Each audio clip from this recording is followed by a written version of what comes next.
मुंबई आणि नवी मुंबईसाठी अत्यंत महत्त्वाचा मानला जाणारा मेट्रो लाईन 8 हा प्रकल्प थेट छत्रपती शिवाजी महाराज आंतरराष्ट्रीय विमानतळ ते दिबा पाटील नवी मुंबई आंतरराष्ट्रीय विमानतळ यांना जोडणारा आहे।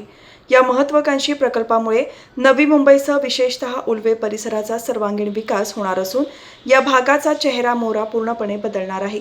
मुख्यमंत्री देवेंद्र फडणवीस यांच्या अध्यक्षतेखाली झालेल्या मंत्रिमंडळ पायाभूत सुविधा समितीच्या बैठकीत या प्रकल्पाला गती देण्याचे स्पष्ट निर्देश देण्यात आले असून पुढील 3 वर्षात हा प्रकल्प पूर्ण करण्याचे आदेश देण्यात आले आहेत। तसेच प्रत्यक्ष काम सुरू होण्यापूर्वीच सर्व परवानग्या आणि भूसंपादन प्रक्रिया पूर्ण करण्याच्या सूचनाही मुख्यमंत्र्यांनी दिल्या आहेत। या प्रकल्पासाठी पुढील 6 महिन्यात भूसंपादनासह सर्व मंजुरीची कामे पूर्ण करण्याचे आदेश देण्यात आले आहेत। छत्रपती शिवाजी महाराज आंतरराष्ट्रीय विमानतळ ते दिबा पाटील नवी मुंबई आंतरराष्ट्रीय विमानतळ मेट्रो लाईन 8 जोडणीस मान्यता देण्यात आली असून या मेट्रो मार्गाची एकूण लांबी 35 किलोमीटर आहे। यापैकी 9.25 किलोमीटर मार्ग भूमिगत तर 24.636 किलोमीटर मार्ग उन्नत असणार आहे।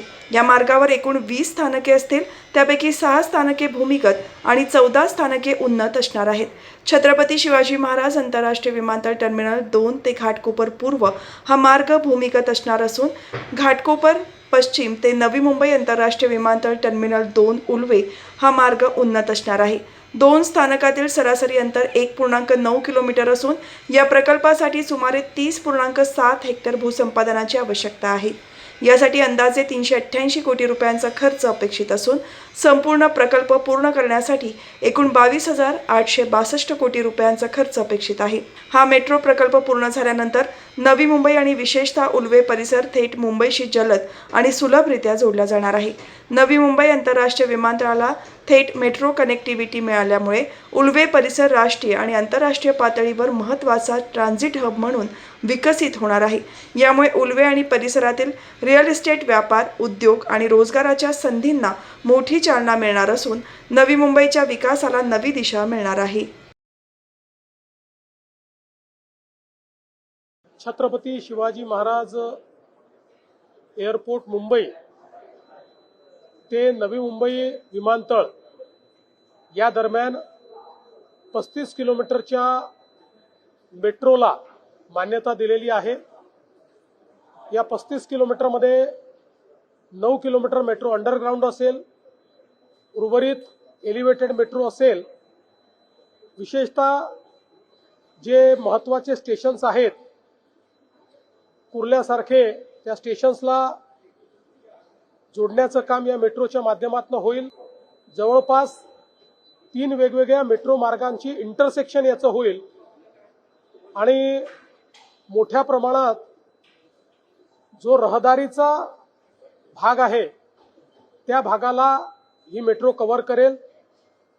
जवळपास 18,000 कोटी रुपयाचं याचं एकूण एस्टिमेशन आहे आणि पीपीपी तत्वावर ही मेट्रो आम्ही तयार करणार आहोत, ज्यामध्ये 20% व्हीजीएफ केंद्र सरकारचा आणि 20% व्हीजीएफ हा महाराष्ट्र सरकारचा असेल आणि उर्वरित जे काही त्याचा खर्च आहे तो पीपीपी ऑपरेटर आणेल। साधारणपणे ही मेट्रो 5 वर्षात पूर्ण व्हावी अशा प्रकारचा आराखडा तयार करण्यात आलाय, पण मी त्याच्यामध्ये असे निर्देश दिले आहेत की 3.5 वर्षात ती पूर्ण झाली पाहिजे अशा दृष्टीनं त्याचं पूर्ण प्लॅनिंग करावं। त्या दृष्टीनं त्याच्यामध्ये काही बदल सांगण्यात आलेले आहेत।